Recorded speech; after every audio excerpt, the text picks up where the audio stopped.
Hi friends, welcome back to Rakshanavi kitchen blogs. ಬನ್ನಿ, ಇವತ್ತು ಯಾವ ರೆಸಿಪಿ ಮಾಡ್ತಾ ಇರೋದು ನೋಡ್ಕೊಂಬರೋಣ. ಇವತ್ತು ಮಾಡ್ತಾ ಇರೋದು ಚಿಕನ್ ಸಾಂಬಾರ್ ಹೇಗೆ ಮಾಡೋದು ಅಂತ ನೋಡೋಣ. ಒಂದು ಅರ್ಧ ಉಪ್ಪು, ನಾನು ತೆಂಗಿನಕಾಯಿ ತೊಗೊಂಡಿದ್ದೀನಿ, ಹಾಗೆ ಟೊಮೊಟೊ ತಗೊಂಡಿದ್ದೀನಿ 2, ಮತ್ತು ಒಂದು 3 ಈರುಳ್ಳಿ, ಒಂದು ಸ್ವಲ್ಪ ಪುದೀನ, ಒಂದು ಸ್ವಲ್ಪ ಕೊತ್ತಂಬರಿ ಸೊಪ್ಪು ಮತ್ತು ಶುಂಠಿ ಬೆಳ್ಳುಳ್ಳಿ ತೊಗೊಂಡಿದ್ದೀನಿ. ನೆಕ್ಸ್ಟು ಸಾಂಬಾರು ಪೌಡ್ರು, ಇದು ಮನೆಯಲ್ಲೇ ಮಾಡಿರೋಂಥ ಸಾಂಬಾರು ಪೌಡ್ರು ಮತ್ತು ಖಾರದ ಪುಡಿ ತೊಗೊಂಡಿದ್ದೀನಿ. ಹಾಗೆ ಅದ್ರ ಜೊತೆಗೇ ಚಕ್ಕೆ, ಮಸಾಲ, ಏಲಕ್ಕಿ, ಮೆಣಸು, ಗಸಗಸೆ ಇಷ್ಟನ್ನು ತೊಗೊಂಡಿದ್ದೀನಿ ಮಸಾಲೆಗಾಗಿ.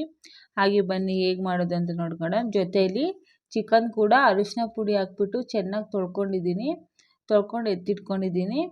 ಹಾಗೆ ನೆಕ್ಸ್ಟು ಒಂದು ಜಾರಲ್ಲಿ ಫಸ್ಟು ಕಾಯಿ ಹಾಕ್ಕೊಳ್ಳೋಣ.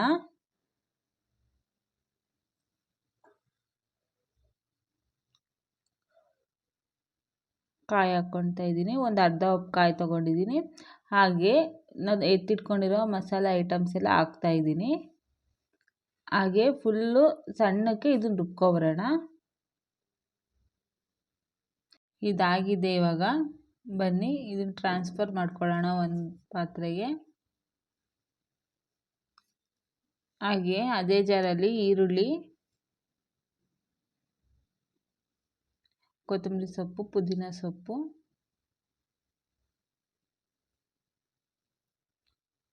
ಒಂದೆರಡು ಟೊಮೊಟೊ ತೊಗೊಂಡಿದ್ದೀನಿ. ಟೊಮೊಟೊ, ಶುಂಠಿ, ಬೆಳ್ಳುಳ್ಳಿ ಹಾಕ್ಬಿಟ್ಟು ಇದನ್ನು ಸಣ್ಣಕ್ಕೆ ರುಬ್ಕೊಬರೋಣ. ಚೆನ್ನಾಗಿ ಪೇಸ್ಟ್ ಆಗಬೇಕು. ನಾವು ಖಾರ ಎಷ್ಟು ನುಣ್ಣಗೆ ರುಬ್ತೀವೋ ಅಷ್ಟು ಚಿಕನ್ ಸಾಂಬಾರಿಗೆ ಟೇಸ್ಟ್ ಚೆನ್ನಾಗಿ ಬರುತ್ತೆ. ನೋಡಿ, ಇದಾಗಿದೆ. ಇವಾಗ ಇದನ್ನು ಅದೇ ಪಾತ್ರೆಗೆ ಹಾಕ್ಕೊಳ್ಳೋಣ.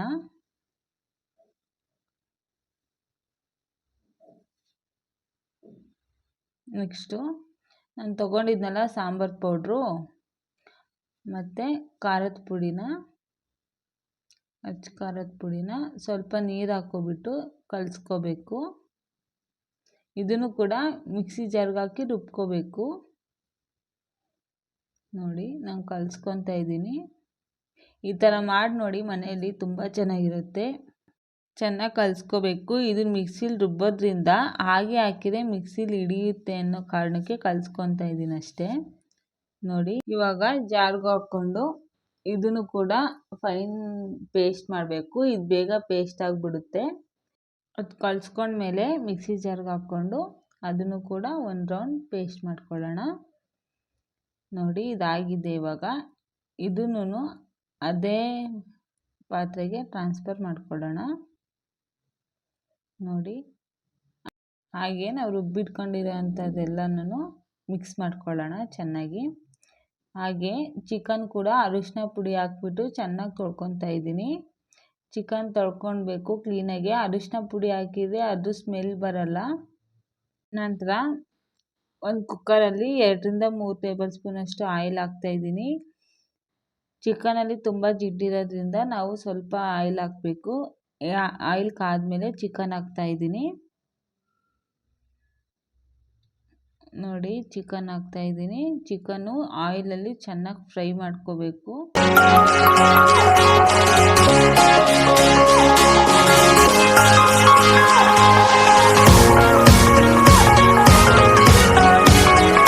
ಹಾಗೆ ಚಿಕನ್ ಫ್ರೈ ಮಾಡ್ತಾಳೆ ಸ್ವಲ್ಪ ಅರಿಶಿನ ಪುಡಿ ಹಾಕ್ಕೋಬೇಕು. ಹಾಗೆ ಸ್ವಲ್ಪ ಅಚ್ಚಕಾರದ ಪುಡಿ ಹಾಕ್ಕೋಬೇಕು. ಸ್ವಲ್ಪ ಹಾಕ್ಕೋಬೇಕು, ಚಿಕನ್ಗೆ ಅದು ಹಿಡಿಬೇಕು. ಹಾಗೆ ಚೆನ್ನಾಗಿ ಫ್ರೈ ಮಾಡ್ಕೊಳ್ಳೋಣ ಚಿಕನ್ನ. ನೋಡಿ, ಈ ಥರ ನೀರು ಬಿಟ್ಟು ಬರಬೇಕು ಚಿಕನಲ್ಲಿ. ಆ ಥರ ಚಿಕನ್ನ ಚೆನ್ನಾಗಿ ಫ್ರೈ ಮಾಡ್ಕೋಬೇಕು. ಇವಾಗ ಚೆನ್ನಾಗಿ ಫ್ರೈ ಆಗಿದೆ ಚಿಕನ್ನು. ಈಗ ರುಬ್ಬಿಟ್ಕೊಂಡಿರೋಂಥದ್ದನ್ನ ಇದಕ್ಕೆ ಹಾಕ್ತಾಯಿದ್ದೀನಿ. ಹಾಕಿ ಚೆನ್ನಾಗಿ ಮಿಕ್ಸ್ ಮಾಡ್ಕೊಳ್ಳೋಣ. ನೆಕ್ಸ್ಟು ರುಚಿಗೆ ತಕ್ಕಷ್ಟು ಉಪ್ಪು ಹಾಕ್ತಾಯಿದ್ದೀನಿ. ಉಪ್ಪು ಹಾಕ್ಕೊಂಡು ಚೆನ್ನಾಗಿ ಮಿಕ್ಸ್ ಮಾಡ್ಕೊಬಿಟ್ಟು ಕುದಿಯೋಕ್ಕೆ ಬಿಟ್ಬಿಡೋಣ. ಅದು ಚೆನ್ನಾಗಿ ಕುದಿಬೇಕು. ಚೆನ್ನಾಗಿ ಕುದ್ದು ಹಸಿ ಸ್ಮೆಲ್ ಹೋದರೆ ಚಿಕನ್ ಸಾಂಬಾರಲ್ಲಿ ಮಸಾಲ ಸ್ಮೆಲ್ ಇರಲ್ಲ. ಹಾಗೆ ಕುದ್ದಿದೆ. ಇವಾಗ ನಮಗೆ ಸಾಂಬಾರು ಎಷ್ಟಕ್ಕೆ ಬೇಕೋ ಗಟ್ಟಿ ತೆಳು ನೋಡಿಕೊಂಡು ನೀರು ಹಾಕ್ಕೊಳ್ಳೋಣ ಸಾಂಬಾರಿಗೆ. ನಾನಿಲ್ಲಿ ಸ್ವಲ್ಪ ಜಾಸ್ತಿ ಮಾಡ್ತಿರೋದ್ರಿಂದ 2-3 ಚಮಚಷ್ಟು ನಾನು ನೀರು ಹಾಕ್ಕೊಂಡಿದ್ದೀನಿ. ನೋಡಿ, ಚೆನ್ನಾಗಿ ಕುದೀತಾ ಐತೆ. ಇದು ಚೆನ್ನಾಗಿ ಕುದಿಬೇಕು.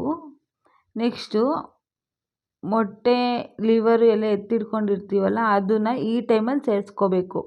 ಯಾಕಂದರೆ ಮೊಟ್ಟೆನೇ ಮುಂಚೆ ಹಾಕ್ಬಿಟ್ರೆ ಒಡೆದೋಗ್ಬಿಡುತ್ತೆ, ಆವಾಗ ಸಾಂಬಾರೆಲ್ಲ ಕೆಟ್ಟೋಗ್ಬಿಡುತ್ತೆ.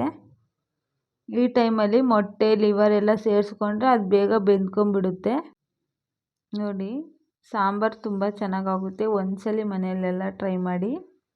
ಹಾಗೆ ಇದ್ರ ಜೊತೆಗೇ ಮೊಟ್ಟೆನೂ ಸೇರಿಸ್ಕೊತಾ ಇದ್ದೀನಿ ನಾನು.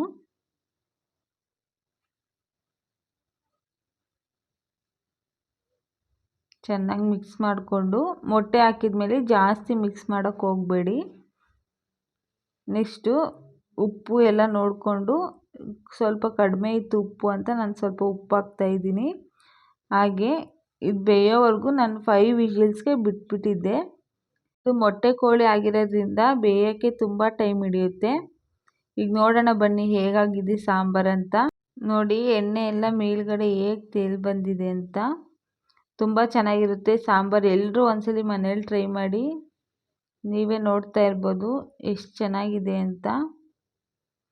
ಮುದ್ದೆ ಜೊತೆಗೆ, ರೈಸ್ ಜೊತೆಗೆ ತುಂಬ ಚೆನ್ನಾಗಿರುತ್ತೆ. ಎಲ್ಲರೂ ಮನೇಲಿ ಟ್ರೈ ಮಾಡಿ ಒಂದ್ಸಲಿ. ಪ್ಲೀಸ್ ಲೈಕ್ ಮಾಡಿ, ಶೇರ್ ಮಾಡಿ, ಕಮೆಂಟ್ ಮಾಡಿ ಅಂತ ಕೇಳ್ಕೊಳ್ತಾ, ಪ್ಲೀಸ್ ನಮ್ಮ ಚಾನಲ್ನ ಸಬ್ಸ್ಕ್ರೈಬ್ ಮಾಡ್ಕೊಂಡು ನೋಡಿ. ಚಾನಲ್ ನೋಡ್ತಾ ಇದ್ದೀರಾ, ಸಬ್ಸ್ಕ್ರೈಬ್ ಮಾಡ್ಕೊಂಡು ನೋಡಿ ಅಂತ ಕೇಳ್ಕೊಳ್ತಾ, ಥ್ಯಾಂಕ್ ಯು ಫಾರ್ ವಾಚಿಂಗ್.